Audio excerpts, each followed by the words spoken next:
Ladies and gentlemen, good morning, good afternoon, and good evening. Do you have a podcast? Would you like to get more followers? And why do you need a podcast in 2021 to make that happen? Well, I've been joined with my good friend Robert Bruss today from Go All In, and we're going to explore the pros and the cons of having a podcast and the reasons why you need to have one in 2021. So, Rob, thanks for joining us. Good evening. G'day, Daniel. Good to be here, mate. Thanks for doing this one with me again. Really looking forward to this. There's been a whole bunch of questions that I've been asked over the last couple of days, and I thought I'd kind of hold off on most of them and answer them all here today on the live, which is kind of cool. We get it recorded so everyone can see. It's the best way. You know, I really like this live streaming technology, and we talked about this the other day. We talked about the key differentiators between live streaming and podcasting. So today we're going to talk about podcasting whilst we live stream. Two different disciplines. But I don't think you can have one without the other. I think you can leverage both, and it's good to have both, especially in moving into 2021. So I started live streaming a couple of years ago. A friend of mine, Devesh Kumar from Castle Hill or Borkham Hills, he reached out to me and he said, "Are you doing Facebook Lives?" First response is, why would I do a live stream? That's ridiculous. 3 weeks later, I'm live streaming. Yeah, literally. And it was really interesting because I was introduced to it, but I didn't know really what it was. And I'd seen a lot of people live streaming on Facebook, but it was such low quality content. It wasn't thought out. There was really no solid takeaway for me. So when I looked at other people live streaming, I thought, what a waste of time. But then I started to see some pro players who had a bit of a strategy, and they were following a strategy, and I went, wow, this is quite interesting. Right on Facebook, I don't have to leave the platform, but I'm getting this epic content there. And so I started to live stream. And then after live streaming, I started to podcast. But that was a different beast in and of itself. And it was a different audience and a different platform. And so we talked about live streaming and podcasting this week, but why do we have to have it in 2021? Why do we have to podcast in 2021? I think that's a great topic for exploration tonight. Yeah, it absolutely is. And thanks for the opportunity to be able to share this content with the audience tonight, Daniel. I think it's really important. I would start off by saying there's 4 reasons why you'd want to do that. And I've got them just here in front of me. The first one is to build your brand. The second one is you want to be able to command an audience in long form content, not just in TikTok type form content that's really short form or trying to stop someone's scroll in Instagram. You want to do it in long form. The third one is you want to be able to protect yourself from the ups and downs of an economy. So what I've found over the last year is anybody that's been operating online has experienced boom times. The pandemic has caused a whole lot of grief to a whole lot of businesses, mostly retail, hospitality, and anything that's sold offline that requires customer foot traffic. But if your business is operating online, then you, as a rule of thumb, not always, but as a rule of thumb, you're insulated from the swings and roundabouts of the economy. And the fourth reason is you want to be able to maintain control of your life and have a little bit of certainty. And your podcast can become a very predictable source of income for you if you do it right and you position yourself correctly, because people want to be part of your audience. They want access to your audience, and in order to do that, they'll actually pay you for that in various different forms. That comes in the form of advertising, that comes in the form of arbitrage deals, which we talked about the other night, and it also comes in the form of relationships. And sometimes it's impossible to qualify the quality of a relationship and what that actually turns into and what it leads into as well. So those things are really, really important. But I'd like to start off by saying building your brand, the first point, is probably the number one reason that you want to have your podcast set up and ready to go early on here in 2021, because nothing will accelerate your growth faster than increasing your status. So it's not necessarily about building a giant audience of 10,000 followers per episode that you record of your podcast, but it's about elevating your status. And when you start to have more status in whatever niche that you're in, you'll be able to command more people in an audience, and that will lead to better and bigger and more efficient relationships. So that would be the number one thing that I would say about 2021 after all the other craziness of last year, you guys haven't been affected too badly there in Taiwan. Luckily, you're starting to be on the receiving end of it a little bit now. But for the rest of us in the real world, we've been whipped pretty hard by this thing. And as a result of that, you've really got to take back control. You can't rely on government. You can't rely on any other outside influences. You've really got to rely on yourself and a podcast, and getting that up on its feet and out the door in the next couple of weeks or few months should be mission critical for anybody that's watching this. I grew up listening to Mum and Dad's radio, listening to John Laws and Alan Jones, the golden microphones. And it was interesting, although I didn't like the content, I felt they were fearmongers. They got a big reach, and they were in people's ears every single morning. It was very consistent, Monday to Friday, 50 weeks of the year.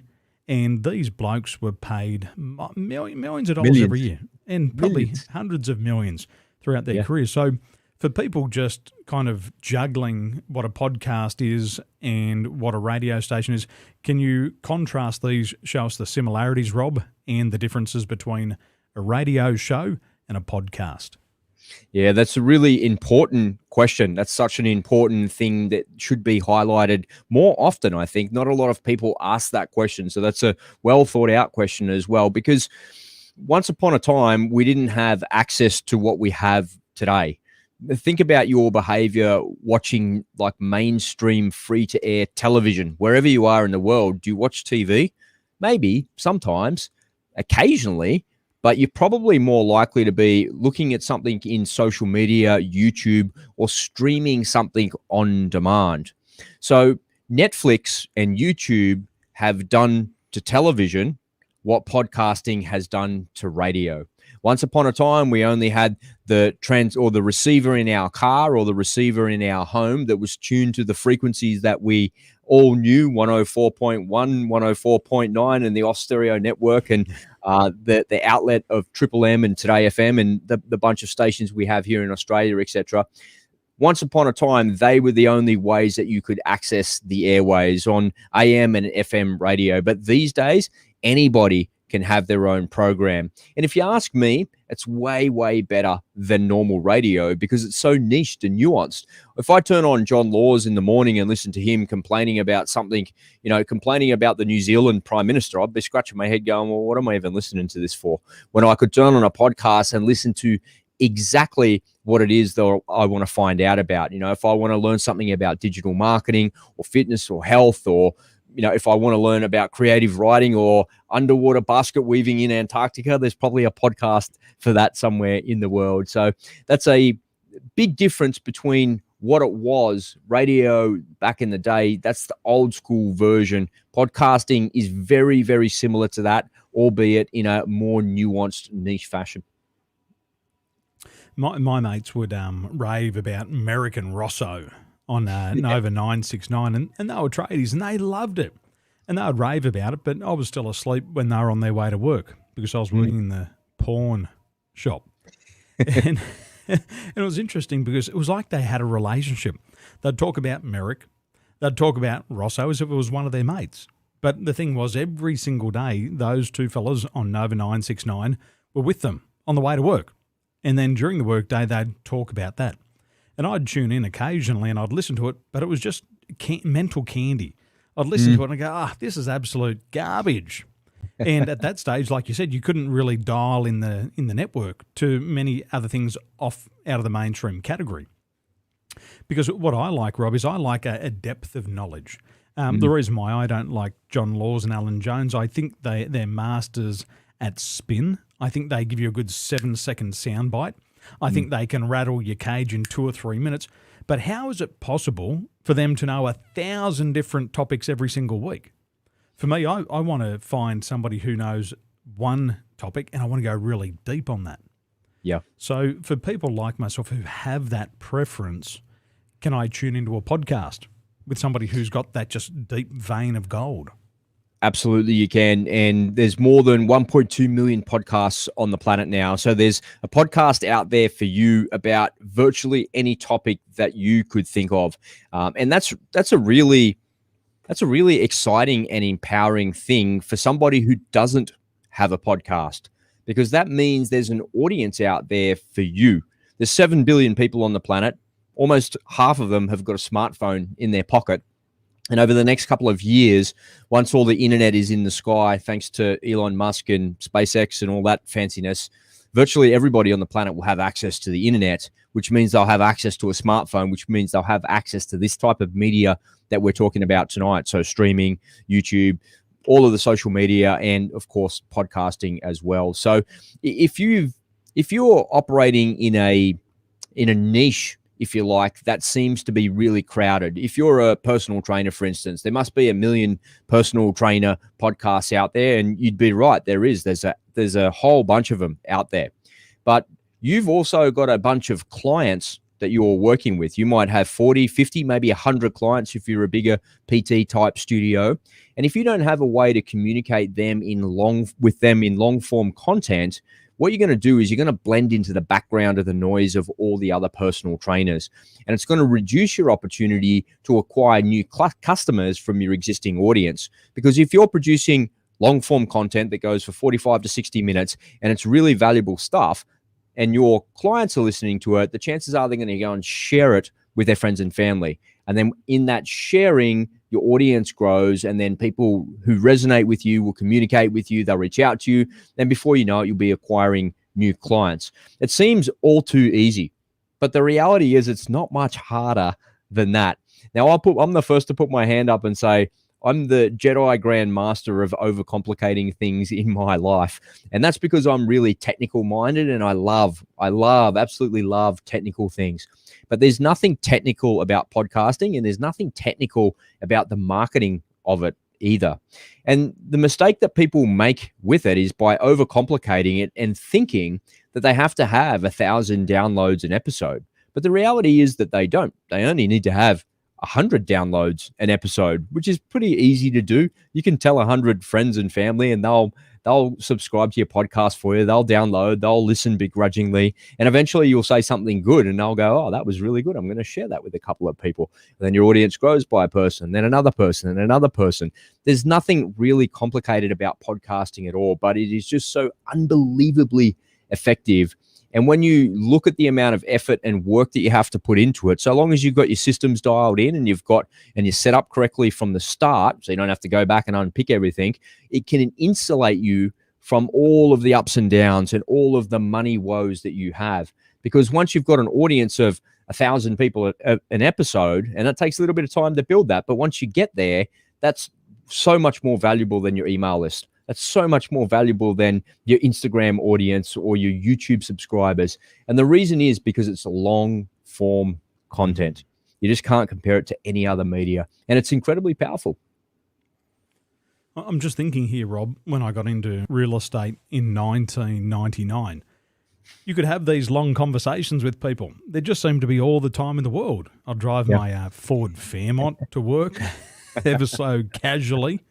And you'd get there and you'd prospect, and people would pick up the phone, and you'd knock on the door, and they had time to talk to you, and you could sit there and do a 3-hour sales presentation. It was never a problem, and you were encouraged to. But now attention span is short, but getting people's attention is quite difficult because they're getting pulled in so many different places. You've mentioned a couple times this long-form conversation. I just want to drill down on that and contrast it. So we're talking about a long-form conversation. What are you talking about in length here? What's a long-form conversation on a podcast? It's really anything that's more than 30 to 40 minutes. You know, there's some podcasts out there that go for 3 or 4 hours. You know, if you look at something like Hardcore History, it goes for like 6 or 7 hours. But the guy goes away and does 3 or 4 months worth of research, and he just records it all in one go for you. It probably could be split up over a bunch of different episodes, you know, over 10 episodes or something like that. But he doesn't do that. He just puts it out in one go and records it in one sitting after 6 months worth of work. So I kind of get it. But, you know, anything that's keeping somebody's attention for more than 30 to 40 minutes could be considered long form content. And just to your point about that sales presentation, just think about how much rapport that is built during that length of time. So after 10 minutes of being with you, if I like you and I like what you're saying, I'm going to allow you to continue. But if I don't like you, I'm going to cut you off. And everybody is the same, right? This is not for me. You're wasting my time. I'm going to move on from there straight away. But after 10 minutes, if you're the person for me and I'm kind of leaning into what it is that you're saying, I'm lowering my guard, lowering. And after a period of time, we start to develop a relationship. Now, your podcast is really no different. If what you've got on the front end of it, you can keep them hooked in for the first 10 minutes of the very first episode that they ever listen to, then the chances are they'll say to themselves, well, I'm 10 minutes into this thing. Look, I'll give it another 10 minutes. This is actually pretty good. And the chances are that in that first 20 minutes, you've said 3 or 4 things, or your guest has said 3 or 4 things that are really interesting to you. And you're like, oh, well, this thing's going for an hour today. I'll give it another 10. I'm 30 minutes in, 10 more minutes. I'm 40 minutes in. All right, that's enough. And I'm kind of there. I get it, boys, girls. I'm done. I'm out. But yet the point is, you had them there for 40 minutes, and they're going to come back for your next episode because they like the format of your show, they like your delivery, they like your guests, and they like what it is that they're hearing. You can't build a relationship in any other form of social media the same way you can on a podcast. YouTube doesn't even really compare to it because YouTube is about video. And if your production quality is a bit ordinary and people are expecting more, they're expecting better, it's just not comparing apples and apples because video is a completely different skill to what audio is. And likewise, if you think about Facebook or Instagram or Twitter or any other social media that you can think of, you can't really hold somebody's attention in those platforms for an extended period of time, unless, of course, you're doing something like we're doing right now, in which case people are watching for a period of time and they might scroll away, but then the little window pops down to the bottom of their screen, depending on what device that they're working on. They might still be watching it as they're scrolling. So long-form content allows you as the creator of it to build a significant relationship with your audience like no other form of media. And it's just so damn easy to do with a podcast. And it's all to do with your format, your delivery, and the way that you execute on the front end of the show. And there's a few tips and tricks and hacks that you can use to keep anybody hooked on any type of show for the first 10 minutes. And if you manage to keep them for more than 10 minutes, you'll get them to 20. If you can keep them to 20, you'll get them to 30. And if you get them to 30, you'll usually get them to 60. And when you can keep somebody's attention for 60 minutes like that, you know that you're doing something really, really special. It's interesting that you mentioned that, and you've tied it back into what we talked about there in real estate. It was in real estate, you can't build relationships fast. No. There's no fast relationship building skills. Hey, that was a great 60 seconds. Relationships. Said nobody ever. Nobody. I'm here for a good time, not a long time.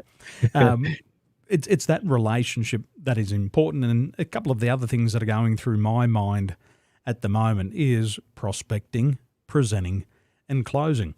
And in all businesses, we've got to constantly prospect. We've got to look for new people to sell our products and services to. If you want to reframe it, you can say we've got to find new people to solve their problems. Whatever you want to say, it's the same thing. But we've always got to look for somebody else. And I think traditional forms of selling are very intrusive. I remember when we owned the pawn shop, we would get people in prospecting door to door, and they wanted to sell you electricity. They wanted to resell you water. And, I understood because we were in the pawnbroking business. I'd been in real estate. They'd come and knock on your door. But, gee, my mum took offence to it. Yep. She had this big sign out the front, no hawkers allowed. Yeah, no hawkers. Yeah. And if they come in, she'd give them curry. She'd give them hell. Do you want to pay rent space? And they're like, I'm just looking for a little bit of work, And I believe for a lot of the population, it is intrusive. If you're in the main street and you're trying to run a business and you're getting 20 or 30 salespeople coming through, the phone's running hot, people are prospecting, it's very obtrusive. But I find with prospecting, presenting, and closing, if people can find you and suss you it first of all, I think it's a great way for people to find you and connect with you. It really flips the paradigm. Okay, I'm looking for somebody to solve this problem. Who can educate me? And you're still prospecting, but long-form prospecting now. It's not just, hey, Daniel here from the local real estate agent. You want to sell your house? Yeah. Very different approach. Yeah, totally different. So the way I describe that is if you don't have an audience of some description, and it really doesn't matter where it is, but let's keep it in context and talk about a podcast here. If you don't get to command an audience like your podcast audience of 1,000 people an episode, say, what will happen is you become very, what I call push marketing focused. You need to push your message on to other people. You need to push your stuff in front of other people. And when you're pushing all the time like that, it can be a really unpleasant and intrusive experience. And that's what's happening when somebody's going door to door and prospecting you in that particular way. Let me ask you, Daniel, have you ever had a phone call that somebody has called you or an email and says, "Hi, Daniel, my name is Rob, and I've been seeing your stuff online and I'd love to work with you. When can we catch up for a call?" Yeah, lots of times, right? That's happened to you lots of times. Yeah, that happens to me all the time. And what I call that is being magnetic. So it's coming to you. So instead of pushing, you're pulling. And if you look at the way the human body works, no muscles in your body push, they all pull.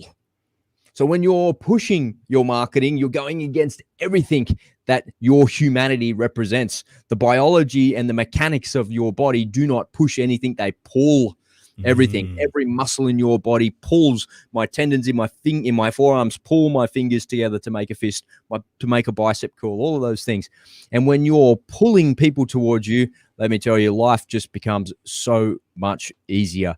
And that's all got to do with you being able to command an audience. And if people know you, they feel like they know you, they feel like they trust you, they're more likely to do business with you. I've been down the main street here in Cronulla, and people kind of pointed and go, "Are you that go in guy?" Yes, I am. Hi, how are you? Shake hands and say g'day to somebody. Hey, did you listen to a show? What did you listen to? And I got a couple of little go-tos that I say to people, because I'm in the local area, I'm interviewing people around here and stuff like that.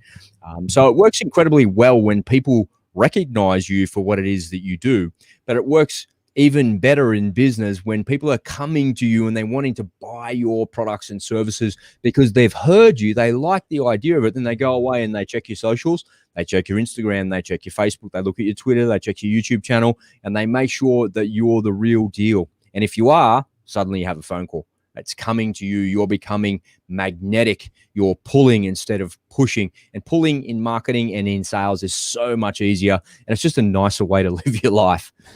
It's so true. And I love that analogy there of pulling, not pushing. And some marketers, some salespeople, it's like they want to take something, they want to shove it down your throat. Oh, constantly. Yeah, constantly. And if you don't want it, they'll make you choke on it. And if you don't want it, they'll make you feel guilty about it. But I think we're past that. I think Aussies, it's like the professional speaking circuit in Australia. I think they've heard all the gimmicks since the 70s and 80s, and now they are resistant to it. They're like, I know what's going to happen. You're going to bring me in, and it's going to be a full sales pitch for 8 hours, and you're going to lock the doors. I remember my mum saying they were they went to Sydney, and if you went to the seminar, you could get a free holiday, and it was free. And so they went there, and they were selling timeshares, and they just squeezed them and locked the doors, and they had to go from one person to the other. But people are smart now. They don't want to go through that. And if they go to your podcast, but they get value, and there's no threat, there's nobody on the other end of the phone, there's no pressure, there's no guilt, there's no shame in it. There's none of this constant following. Don't you love follow-up? Hey, just following up. I interviewed one lady on my live stream, and we're talking about follow-up. And she goes, I refuse to follow up. She goes, if they want to buy, they'll buy. And if they don't, they won't. And she goes, I don't follow up. And she goes, think about it. You ring them up and you say, hey, how you doing? Just following up. And the other person's on the other end of the phone going, yeah, can you call me next week? Too polite to say piss off. Yeah. So in 2021, there's going to be a big problem. And more people are going to work from home. More businesses are going to go from offline to online. And the cost of lead generation is going to go up. People are going to receive more email marketing. They're going to receive more text messaging, which is interesting. I hate this marketing via text messaging because they know you're on your phone. You're going to look at it. So I just leave the phone off. So podcasting and long form, if we build that relationship with the potential prospect How's that going to help us in 2021? What's that going to do for the business in 2021? Yeah, it's another really important question. So if you were thinking about starting a podcast, what is it that I'm going to get out of it, and what is it going to do for me? Well, the first thing is, let's be real for a second.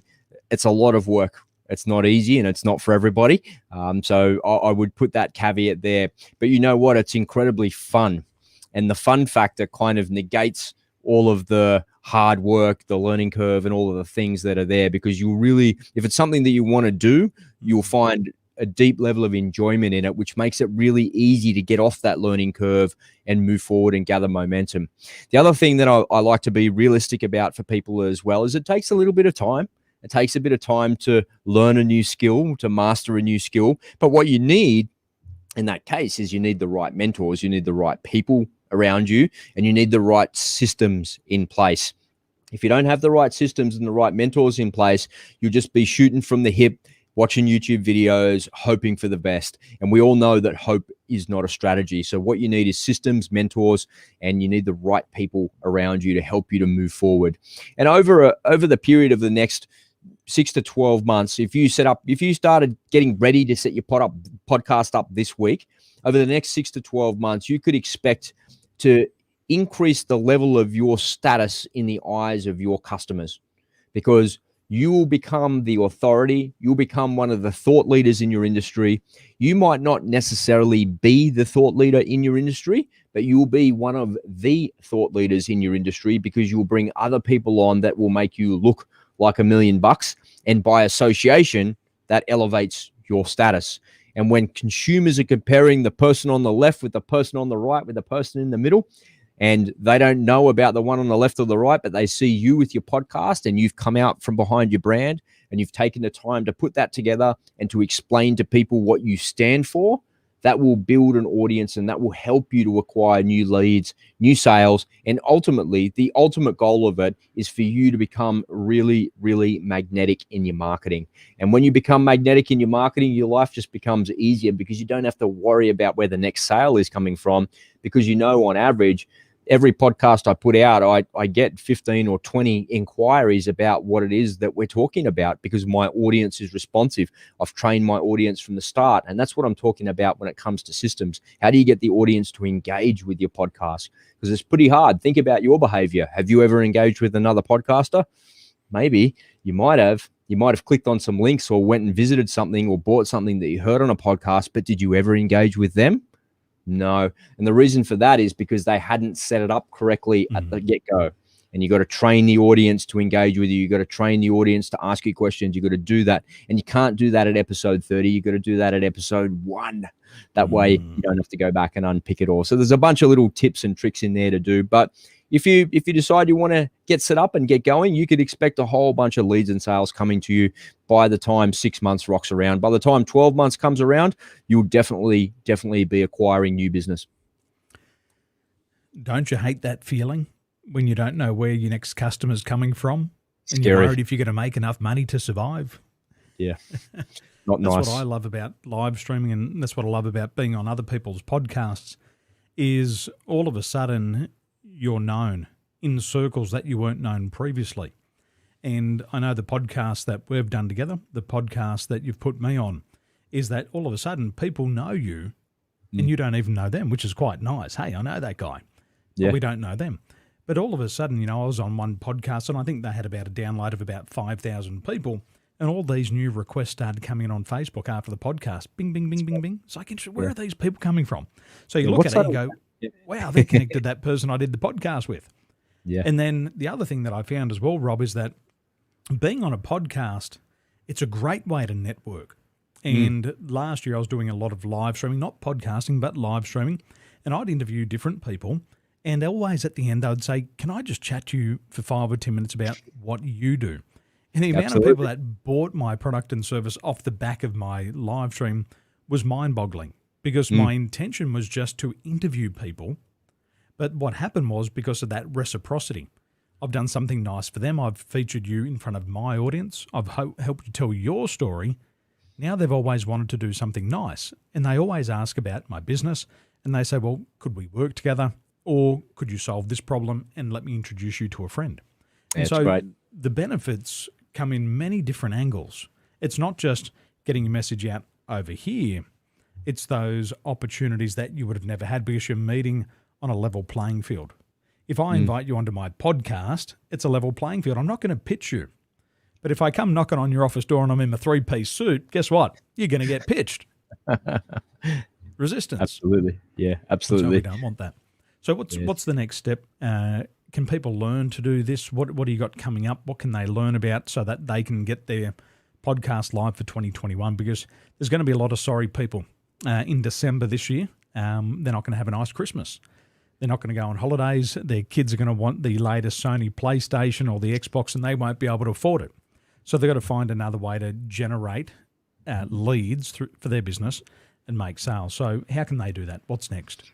Yeah, it's a good question, and it's one that's been asked of me quite a bit in the last couple of months. So I've put together a podcast course that I'm calling Podcast Success. And I'll be running a masterclass in the Go All In Facebook group coming up this Tuesday at the same time. So if you're interested in launching your own podcast this year in 2021, I'm running the little masterclass, which shows you exactly what's involved and what you can expect to do this. Now, people always say to me all the time, "Hey, Rob, can't I just learn this in YouTube or buy a $30 Udemy course?" The short answer is yes. You can. You can learn all of this in Udemy. You can learn all of this in a $30 Udemy course. But what you're not going to get is all of the things that are going to trip you up. And none of those people and none of those courses, because believe me, I've bought all of those courses and watched all of those videos. They don't show you where you're going to fall over and scrape your knees and your elbows and eventually fall flat on your face. And you end up giving up after 10 or 15 episodes because it's such a time sap and you don't have your systems dialed in. You don't have the right mentors or the right people around you. So I've put together this course that I'm calling, as I mentioned, Podcast Success. And I'm really excited about it because it's been an absolute labor of love for me, taking everything that I've learned in the last 3 years of podcasting and 15 years of digital marketing and learning how to make money online, and finally got this out the door, and I'm ready to actually go and bring it to an audience and bring it to some people. So I'm looking forward to doing that masterclass. If that's something that you're interested in doing this year, head on over to the Go All In Facebook group and make sure you go ahead and join in there, and we'll go live in that group this coming Tuesday at the same time. So that's what's coming up next, and I'm super excited for the opportunity here today, Daniel, to be able to share that with the audience. Thank you. I love it. It's interesting. Yes, you can learn it off YouTube. Yes, you can go to Udemy. But it's exceptionally hard. I remember somebody came to a course of mine years ago and they said, "Gee, Daniel, your fees are so expensive. Can't I just get this out of a book?" And I said, "Absolutely. Go buy the $15 book and see how you go." And Good luck with that. I said, "By the way, have you read the books before?" And they said, "Yeah, I've read all of them." I said, "Did it work?" Still here, still paying you exceptional fees. Yeah. And I said, "That's why you're calling me, I guess." And, yeah, exactly. that's the difference. One of the reasons why I don't listen to a lot of podcasts or live stream is because there's no structure. For me, people get on there, they've got the microphone, and I've got the microphone now, I'm going to force you to listen. And there's no structure. There's no follow-through. There's no sequence. And a lot of people, when they go live, they do a lot of damage to their brand because they make all the rookie mistakes. Yeah. If there's people out there like yourself who've interviewed more than 500 people, my psychology says, well, I'm just going to learn from Rob, because if he's done it 500 times and he's taught other people to do it 500 times, then he's already made all the mistakes. And so if he tells me what works, I'm going to launch my first episode and bang, I'll get the result, rather than being in the same place a year from now trying to figure it out. And I think that's a lot of human psychology, is people think they're better than the expert. They know that somebody's successful, but they're going to reinvent the wheel. Don't reinvent the wheel. You've got to figure out how the wheel works. And so you get a working wheel. And Tuesday night, come and learn how the wheel of podcasting works. And then what you do is just plug it on, plug it into your business, and away you go. Get results now rather than getting results possibly, maybe, hopefully, God willing, a year from now. Yeah, we don't guarantee anything in life. Nothing in life is guaranteed. But if you follow people that have done anything that you want to do and they've been successful on that path, you're pretty much assuring your success. And hopefully that's what I've done with the course that I've created. And believe me, it's the most detailed thing that I've ever done. And I've been at this now for a long time. And just the data dump of knowledge, and it was kind of like at every 15-minute interval when I was creating this, I was like, oh my God, you can get tripped up there. You can get tripped up there. You can get tripped up there. And I'm not trying to scare you off of all the bad things that are there, but I never realized that how many things can actually go wrong until you actually write them down and show people. So I'll make sure that you don't make any of those mistakes if you decide to join me on the podcast success course. Well, I think, Rob, I'm going to disagree with you on one thing. I think there is guarantees. I think there is. There's two guarantees. I'm going to tell you what the two guarantees in life are. If you do what failures do, you will also become a failure. Mm-hmm. That's the first thing. I can absolutely guarantee that. The second thing is that if you do what successful people do, you will not be a failure. You will also become a success. And it's like baking a cake. I remember I went to school with the Green family, and they had this shaker cake. And literally, you could go down to Woolworths, you could buy this little container, or you put in the top of the container was a little bit of water, and you shaked it, and then you poured it out, and the pancake came out, and you'd make the perfect pancake. And so all you had to do was follow the instructions, but I knew people who still screwed it up. And so if you do what failures do, you will fail. But just do what successful people do, and you will get the same result. So I'll be there, ready to learn Tuesday night. Ladies and gentlemen, Rob will post up. Actually, I'll do it. I'm going to put a link here to the Go All In Facebook group. If you haven't joined there already, let me just get that one up on the screen. I'll hand it over to you whilst I look for this, Rob. Yeah, beautiful. Here, I'll pop it in the private chat there for you. There's the link right there, and then we can just pop it in the comments. It's going to be a lot of fun. The course it'll kick off next Sunday, so in a week's time, and it'll go for 4 weeks as well. So by the end of the 4 weeks, you're going to have to work hard for it, let me tell you. But anything that's worth doing is worth working hard for. And I saw a saying recently that said, nobody ever drowned in their own sweat. And you're going to be sweating as you're on this learning curve. But once you're off the learning curve, it becomes like super fun. It's a bit stressful when you're on the learning curve. There's no avoiding any of that. That's just kind of life. But you quickly get off that, and the shortcuts and the hacks and the tips that I give to you will make sure that you get off there quickly and really enjoy the experience. It's better than a UPW Tony Robbins course. That's way better than that, because the high that you get from it just lasts forever. And you get to go and do another podcast. You go and do it again. You go and do it again. You go and do it again. It's the fountain of youth, baby. I love it. Love it. Righty, Rob. Well, thanks for joining us tonight. I know it's late there in Sydney, almost midnight for you, so you better go get some shut-eye. And we'll see you Tuesday night. Ladies and gentlemen, Thank you for joining us, and have a wonderful evening. Ciao for now. Thanks, Daniel. See you, everyone. Bye. Bye now.